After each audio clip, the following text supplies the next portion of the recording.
Hey, welcome to From Our Perspective, two therapists, moms, and a mic. My name is Katie Truax. And I'm Claudia Glassman. And today we are going to talk about sensory sensitivity. Yes. Which I don't know. I don't know if I'm more aware of it or if it's actually happening more and more. Mm-hmm. But I have a lot of conversations with people about it. And I feel like it shows up a lot in parenting Mm-hmm. because of the loss of control of your environment. Yeah. When you lived alone, Mm-hmm.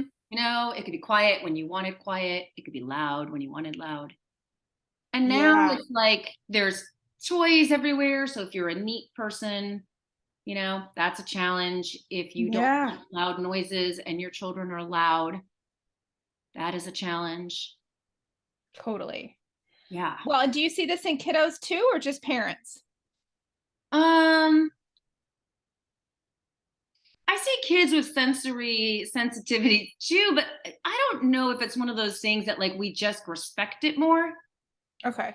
or it's a new thing. Like I remember my mom telling me a story about how much because like I have like texture stuff, right? Like I like Yeah. soft clothes. I don't like tags, the norm. Yeah, same. And I remember even as a kid, like I wouldn't buy a pair of jeans when I was little unless I could do the splits in every direction. Oh, I yeah. would be in like the That's like my changing daughter. room with like my little legs shooting out of the door, right? And my mom just like entertained it. But my mom did tell me like when she was a kid, she hated wool because she thought it was itchy. Mm-hmm. Mm-hmm. And like she's like, but I didn't have a choice. Like wool stockings, there you go. Right. So I'm wondering if Yeah. it was just different in parenting, like shut up and wear this, you'll be fine. Yeah. Right. Versus now children can say that doesn't feel good on my body. And there's a respect for that maybe Oh, there wasn't before. Also options. I mean, right. more choices in things than there was, years and years ago. So true. So much interesting stuff to think about. Okay, so before we get too far into this conversation, should we define this kind of like we usually do for Oh, people that who might are be helpful because, yeah, for those that are not quite sure what we are talking about. well, and in all fairness, like this isn't, and tell me if I'm wrong, because to be honest, like I was trained in the former revision of the DSM. So I'm not always 100% like accurate on what's in our current DSM and what is in the old one that I was trained to use. And in my line of work, I don't have to officially diagnose very often. And so I get to kind of skirt by with that. But so tell me if I'm wrong, but this is not something that is like an official quote unquote diagnosis, right? It's something that can be part of several different diagnoses, but not also by the same token, and can be standalone and free of any diagnosis itself. Is that right? Am I That's kind of right. thinking about okay? And so the way I kind of think about this then is so we have five senses, right? Sight, sound, touch, taste, and smell. And I like to think of sensory sensitivity on a spectrum, right? Where each of us has a different threshold for how much input we can process or process well without it affecting our nervous system's regulation, and therefore other things as well, which we can talk about, right? But so whereas some people can take a lot of different visual stimuli, they love a lot of color, they love a lot of decorative items around them, they love places that are full of lots of stimuli, right? Some people like a lot of noise. A lot of the time, they like really loud volumes on things. Listen to the radio or podcasts constantly, right? Like in the car. Love a noisy house, right? It feels comforting. Love a lot of touch, right? Bigger huggers, big strong hugs, right? Like lots of high fives and lots of maybe activity. And then let's say on the other end of the spectrum are people who really don't tolerate much of those things well at all. And then most of us fall somewhere in the middle. Yes. Or you can tolerate some things, but not others. Uh-huh. Right. So maybe Yeah. loud noises don't bother you, but clutter drives you nuts. Right. So Right. And it's interesting. I do find, like, for myself, and you and I have talked about this, like, as I get older, those things feel like they get worse. I know. Now, and I think that might be true for everyone, right? That, like, stereotype of, like, turn the music down, it's too loud. Yeah. Like, there is something to that. Like, our senses get overloaded a little bit. Things that didn't used to bother me drive me crazy now. Right. But yeah, so it is kind of, experienced in the different senses, and it varies for people on which sense gets assaulted easier versus Mhm. not, right? Mhm. Okay, so what's your profile? Mm, Which of the five senses get you and which don't you aren't you bothered by? We know touch, you just said honestly, that. on it, most senses bother me. Well, yeah, and this is my point. Like, I've gotten to the point where I am easily offended by certain smells. Yeah. Okay, if it's someone's too strong a perfume, that didn't used to bother me. Now I'm like, oh. Whoa. Also, in part because I try to lead a less toxic lifestyle, so I don't do a lot of synthetic fragrances, so I'm a little more sensitive to that, right? Mhm. Um, Noise, if I'm not the one creating it Mm. Mhm. or in control of it. Yeah, clutter and messes drive me crazy. Honestly, I'm not sure, and I do get overtouched sometimes when we've got my kids. They're super affectionate. They like a lot of touch and hugs and grabbing and Yeah. hanging and clinging, and sometimes that's too much. Um, Mhm. so I all senses. Ah, it's all But of them. not taste. Not taste. Taste does not bother you. Oh, taste. I It got one doesn't. that I does No, not you're offend good. me. I'm good. I'm good. I'm not. I'm yes. And texture. Actually, no. That's touch. Clothing textures bother me too. Yeah. No, I've got all of them except for taste. Same. I'm the exact same way. And you and I, we do have a large degree of control over our environments, right? To your point of like, okay, well, I mean, yes, we do have other humans that we live with that we can't fully control, but we do get to set some parameters for our homes and right, we get to decide what colors we surround ourselves with and what clothes we wear and how the lights are in our environments and whether we have noise on in the background or whether it's quiet, right? And a lot of people don't get to do that. So where you and I might not have as many like manifestations of maybe sensory overload or as frequently as other people who have to, because of their lifestyles, move around in the world in environments that are controlled by other people, whether it's a child in school or an adult in maybe like an office environment that they're not in charge of, or even I heard a parent talk today about Halloween feeling very overwhelming for him. Yeah. And all of the sensory input around noise and color and, just chaos, right? And temperature stuff too, even, right? That can contribute to this. And essentially, really kind of what I think about, the way I think about what happens is it's kind of like a nervous system overload, right? Like the nervous system has difficulty staying calm and staying regulated well. I'd say sometimes I feel like somebody kind of stuck a cattle prod somewhere in my nervous system, my neurons. It's kind of like right, and like the only way I can get out of that state is by turning the volume down. And I joke with my husband about needing a sensory deprivation tank, right? But like turning the volume down on all of that input. And it usually doesn't take too long, but getting very quiet or going in nature, being alone, not having a lot of touch, right? If I'm overtouched, to come back. But again, not everybody has this awareness. So maybe today we can help empower some people with some of this awareness and putting some names on some of their experiences. Because I think this can be very confusing for a lot of people unless they know about this and they know what's going on for them. Yeah. And it's interesting because I see that dysregulation and that almost like an agitation that starts to brew, right? Uh-huh. When you're in an environment where you can't control it and you're aware that there are certain things that are getting to you. I've had conversations even in the last couple of weeks about, parents struggling with their kids' clutter or Mhm. struggling with the noises their kid makes and getting agitated, but understanding, well, they're just kids, but I feel agitated, right? Right. Or coworkers being super noisy, Yeah. And it almost feels like an invasion of their ability to work and their space because Mhm. there's so much noise and chaos. And then that builds an agitation. And again, Right. those are people that can't necessarily escape that moment, right?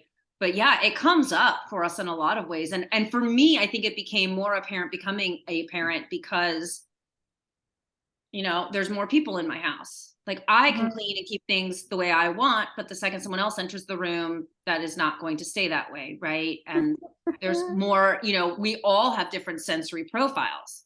Mhm. So like, and they change over time. So true. Hansley used to fall asleep. Adam and I were joking. It was like a nightclub. She wanted the music turned up really loud. It was like pop music, not Mhm. like lullabies. And that is how she fell asleep every night. Now she has lullabies playing on the quietest setting and it's too loud, right? Yeah. Over time, it just shifts. It's very Yeah. interesting, right? So, also an awareness that like your sensory profile today may not be yours 10 years from now, Mhm. right? And it's probably not the same as it was 10 years ago. Totally true. I wonder if I don't know, I should dive into this, but I'm wondering if there's like research on that. There's gotta be a reason for it. Well, I have heard things around adrenal relationship, or the relationship between the adrenals being overly stressed or taxed and somewhat fatigued or underperforming, Mhm. and increased sensory sensitivity, kind of like our adrenals are our stress glands and release cortisol to combat stressors. And when they kind of like peter out a little bit because they've been overworked in our society and our day and age of chronic stress, um, they don't combat stress as well, right? But it's interesting to think even about sensory input as being a source of stress. And a lot of times, again, we don't think this way. For me, what I see in my adult clients is a lot of self-shaming, Mhm. a lot of feelings of guilt or inadequacy. I see marital problems because of this. I've had two couples that I can think of right now where there are constant conflict over household cleanliness. And it has taken a while to whittle it down to, okay, it's not controlling behavior. It's not narcissistic behavior. It's not like king of the castle type behavior or type A behavior. It's literally, it seems, at least at this stage, in both couples that I'm thinking of right now, truly a manifestation of sensory overload for one partner where the other partner isn't as affected by it, right? Right. Or at all. I've seen this in teenagers where they've come and said, I'm just too emotional, or even labeled it as anxiety. But once we get really clear about what's actually happening, it's not any of those things. It's purely sensory sensitivity. So, have you heard this term, highly sensitive person, Yes. HSP? Mhm. What are your thoughts about that term?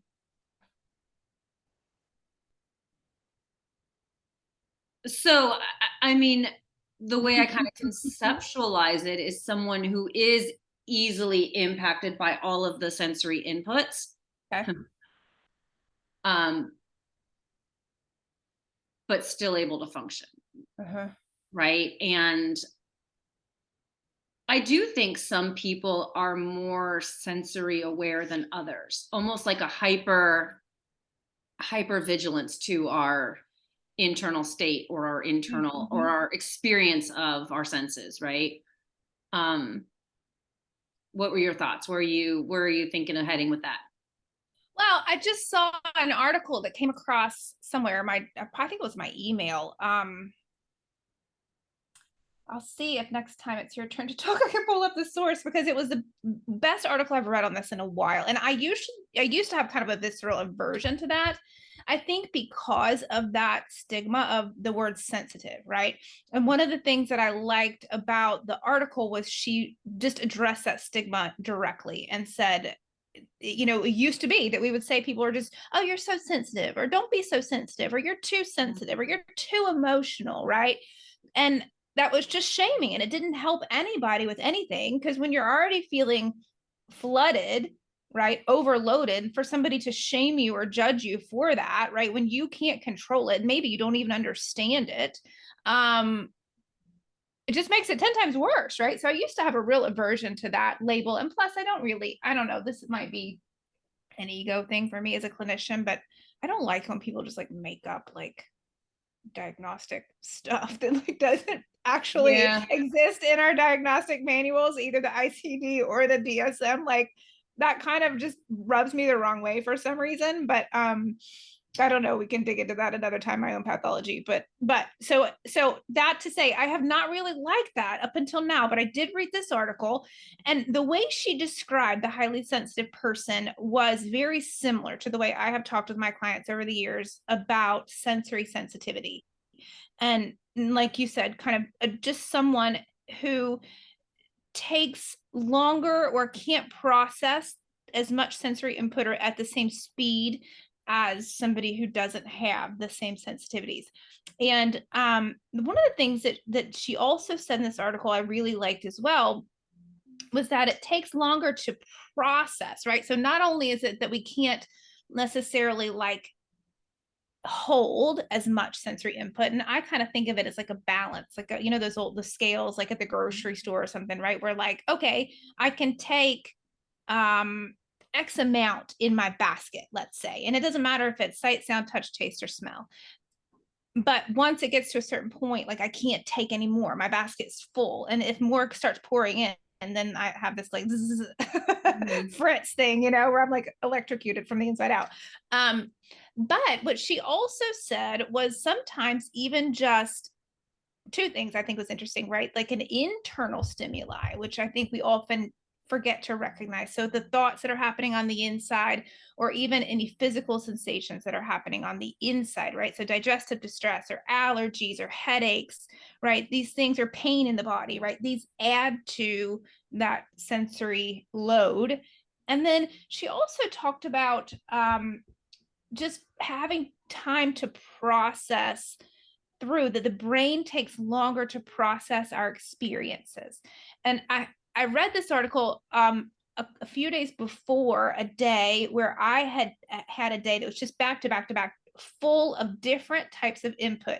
And it wasn't a bad day at all, but it was a day where I got up early and I had to travel to a medical appointment and then travel back. And then I had to come to the office, and I saw, I think, 5 clients that day, and then left immediately from the office to go to my child's trunk or treat.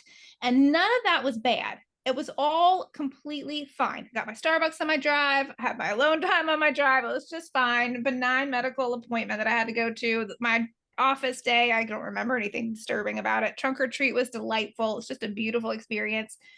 But at the end of the day, right, I was exhausted, came home, fed my family, poured myself into bed, and then I woke up in the middle of the night. And all of that day's experiences were just running through my mind, almost as if I was reliving them. And again, it wasn't anything distressing, but it was like my brain was too tired to take it all in, or I didn't have enough space. I didn't have enough of that emptiness to really process any one thing that I'd gone through that day. And so in the middle of the night, right, you get up to go potty and you're laying there and you're trying to like fall back asleep. And like all this stuff was just like all the visual stimuli of all the colors at the trunk or treat, right? And the faces that I saw, and the clients, and being on the road, and you know, it was all like it was right there running through my mind, fresh and new. Yeah. And I never thought about that before. And so I really appreciated the article kind of highlighting that as like a form of this like processing. I'm not going to use the word disorder. Let's just say uniqueness. Well, and right, disordered in what way? And that's the thing, is like, you know, I think we pathologize a lot of potentially normal experiences, you know. Yeah, we were just talking about that earlier. The more I talk to clients, and I sometimes wish they could all hear each other's sessions just for this reason, because I'll hear something like, am I normal? This is so weird. And I'm like, you and like everyone I talk to, right? Including myself. Like, yes. There is some level of we get bombarded. And I do also wonder, part of me kind of goes to this place of like, the world moves faster than it used to. So this idea of like processing your experiences, when we're moving 3 million miles an hour to one appointment to the other, to doing a session, to jumping on here, to going over here, Right. you don't have time to process. So are our senses getting overloaded? We are sensory wise more stimulated than before. We've got phones that constantly ping and ring, alerts pop up, emails, computers and blue lights and music in every place you go to, and traffic and all of these things that, as the world shifts, our senses are more assaulted than they used to be. There are very few places I can go where it is truly quiet. Even when I go for a walk, I can hear traffic in the distance, some horn honking, some siren blaring, and a lot of it I can tune out.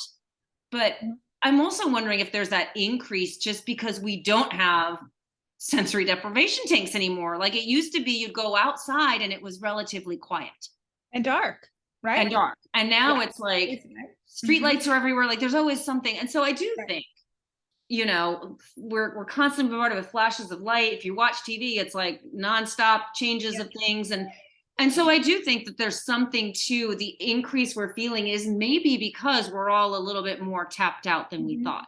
Mhm. And we don't even know we're being impacted, right? Because we just move through life and don't stop to think about how Mhm. much we're taking on in any given moment.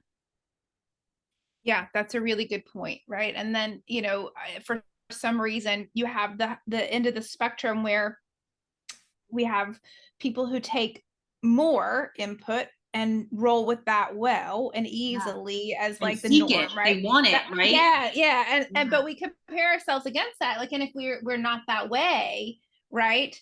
Um, ooh, what's wrong with us, right? Or we're not being a patient enough parent, or we're not being a good enough friend, or we're not being fun enough, or right, whatever it is, right? Because there's this comparison. I remember when I was, gosh, early 20s, reading an article in Psychology Today magazine that said it was entitled "The Revenge of the Introverts," and it talked about this phenomenon of how our society kind of glorifies extroversion, which is a close cousin to um, that more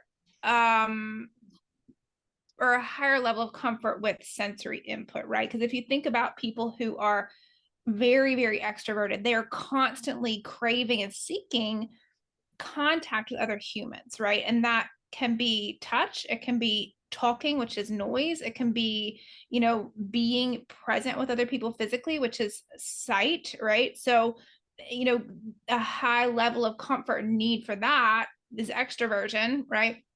Recharging by being around other people. Like for me, as somebody who's more introverted, even though I am outgoing, um, and who is sensory sensitive, that feels like a nightmare to me, right? Like, because we've been friends for years and years, and I only call you on the phone when I've had a very quiet day. And it's typically like if I've had few clients to see, or few other phone conversations that I've had to field, or emails that I've had to field. Because to me, all of that noise and dialogue is noise to me, which is going to sound really crazy unless you're like listening to this and you're like, oh my God, me too, right? Mhm. But like Mhm. even like thoughts in my head or emails or texting, even though I'm not speaking or hearing with my ears, right? Like it still accumulates to me as sensory input in my brain, right? And so I have a threshold, and if I hit that threshold, like I can't do more, right? And so for me, because of my job, like friends are kind of like, unfortunately, like extra in some ways, right? Because I have to talk to people all day, every day. And so when it comes to like, do I have the energy, the space left in my basket for more noise or more thoughts or more things to consider? Sometimes the answer is no, although interestingly, and riddle me this, I don't know why this is true. For some reason, being in person is so much easier for me. Even like the Zoom is so much easier than even talking on the phone. I don't know why that is. I'm sure it's something neurological. We'll figure that out another day, but who I agree with knows? that though too. I think there's something feeding off of energy when you're in person versus when you're on the phone. There's a little bit more disconnect. Mm-hmm. But yeah, I agree with that because I'm the same way. Like I get, we've talked about this, like you're just talked out or you just don't feel like engaging in anything anymore, people, places, things. Um, Yeah, I mean, I think, and again, as with all our podcasts, no magical answer here, but I No. think it's really being aware. Yeah. Because when I have conversations with people about the way their sensory experience impacts their mood, their behavior, their ability to cope with various things, right? It's kind of like the same thing when you're hungry, right? Like, why do people get cranky and mean? Your ability and your patience when you're hungry is not what it is for a lot of people that it would be if you were well fed and comfortable, right? Yeah. So really becoming aware in a realistic way of saying, okay, here are the things that flood me. And when I get flooded, I get agitated, I get grumpy, I get impatient, I get all the things, right? And then coming up with a strategy of how to regroup, Yes. right? And that does mean for most people to maintain through the day, it's probably small things. Mhm. Right? It's withdrawing for 5 minutes here or there before you get flooded, right? Knowing like, oh, I've been in a lot of meetings today. Let me go regroup for 5 minutes, Yeah. right? Yeah. Or let me go like for a walk outside of the office because these people won't stop talking and I'm really starting to get agitated, and figuring out ways to kind of regroup and ground yourself again before putting yourself back in that environment. But we can only do that if we know and are aware that these are the things we're struggling with. Yeah, and accept that rather than like shaming ourselves or thinking that we're bad or wrong in some way for having these limitations, right? Yeah, that's right. And Mhm. really understanding and recognizing that your sensory profile, for lack of a better word, may not Yeah. match someone else's, and that is Right. okay. And that is true most likely in your marriage and with your kids and in Mhm. relationships and friendships, right? Like I've got friends that like they are seekers, they seek a lot of social, they seek a Yeah. busy life, and it stresses me out just to think about it, let alone live that life. But there's just an understanding of, okay, I operate differently. Like Mhm. my level of zen and what feels good to me may not match you, may not match my husband either, right? And so we Mhm. have to kind of navigate. But I think it's helpful to understand yourself, understand your children's. Yeah. The parents that are like, my little kid screams every time we're in a public bathroom. I still have to block the automatic flushers for my kids when they use the bathroom with toilet paper Oh, because they uh-huh. don't like automatic flushers. Yeah. It drives them nuts, right? And it's like, instead of me getting angry about it, to recognize a public bathroom is a complete assault on a lot of your senses. It's like smells and noise and Right. people. It's like all the things. Um, Yeah. but understanding it for your children and the other people in your life, right? To say, okay, they're experiencing this world differently. So instead of getting frustrated with their behaviors or their refusal to go to the grocery store because it's too much for them, like how do I help those people regroup and find some balance so that they can like navigate through the world? Yeah, I love that. My daughter said something to me, I think last night we were snuggling and I was doing something mindless. I think we were watching TV and I was like playing with her hair. I don't know, you know how you just do things and you don't even really notice it. And she says, I don't like that touch, mom. I was Mm. like, oh, like, good for you. I was like so proud, right? Because, like you said, empowering ourselves and empowering our children and even our spouses, right? Or friends to recognize what does feel good and what doesn't, and just accepting that, right? And not forcing ourselves outside of our comfort zones.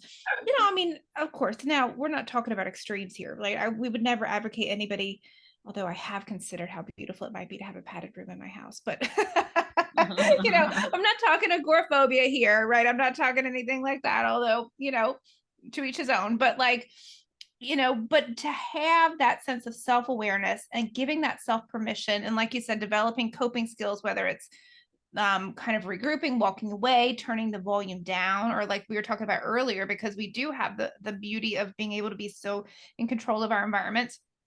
If people were to walk into both of our spaces, for the most part, we live in pretty like serene, somewhat monochromatic environments, you and I, right? Where like, and we have comfortable clothes. Like my husband jokes that I have my work jammies and my home jammies. And basically the difference is do I wear jewelry with them or not, right? Yeah. And having the ability to regulate ourselves right? Kind of proactively knowing our limits, and then developing some languaging around how to communicate that well with other people, and particularly the people who we live with and interface with the most, right? To be able to, whatever those keywords, right? Like for me, it's okay, mommy's starting to feel overwhelmed, or that's a little bit too much sensory input. Like my family knows those terms for me, right? And Yeah. Ellie last night saying, "Mommy, I don't like that touch." Like, oh, okay, absolutely, right? Like, love that she could recognize that and communicate that and kind of ward off any sort of meltdown that could come if she didn't know that about herself and didn't know how to use that language, or didn't give herself permission to use that language, and just let that touch that didn't feel good to her accumulate until she kind of fritzed a little bit, right? Well, and for you to hear that and accept it too, Right. right? Because sometimes we don't honor other people's experience because we don't share that, right? Like, oh, I love having my hair Yeah. pulled. Why don't you? It feels good to me. Right. Why don't you like it? Because it's hard for us to see outside of ourselves, really, Mhm. right? And so I think also once you understand that about yourself and can deal with it in a non-shameful, just matter of fact way, like, I don't like this touch, I like that touch, right? Or I don't like this, I like that, then I think you can approach other people with more respect too, Yeah. right? Just, oh, she doesn't like that touch, but she Right. likes this touch, right? Or, yeah, I mean, Then it doesn't have anything to do with you, right? And I feel like we could talk about this right. for It's not hours. personal. Yeah. It's the Right. sensory input. It's not like, I don't like you. I Right. don't like that touch. That doesn't feel good to me, even though it might feel good to someone else. That's right. You know, That's right. and I mean, I think we all are aware of it on some level. Like, I like really deep massages that like really get the knots out, and Mhm. Adam's like, it's basically like gentle petting. I'm like, what is that doing? But to him, like, what I would prefer is like torture. Why would anyone do that? Mhm. Right? Like, that doesn't feel good. That's not relaxing. And to me, what he does is like, oh, that's like tickling. I don't like that either. Right? So it's Yeah. like, so we see it in a lot of like, silly ways, but we kind of blow past it and don't pay much mind all the ways that our sensory responses can really impact the way we navigate the world. Mhm. I love it. Yeah. Well, as always, if you guys see this posted, ask questions.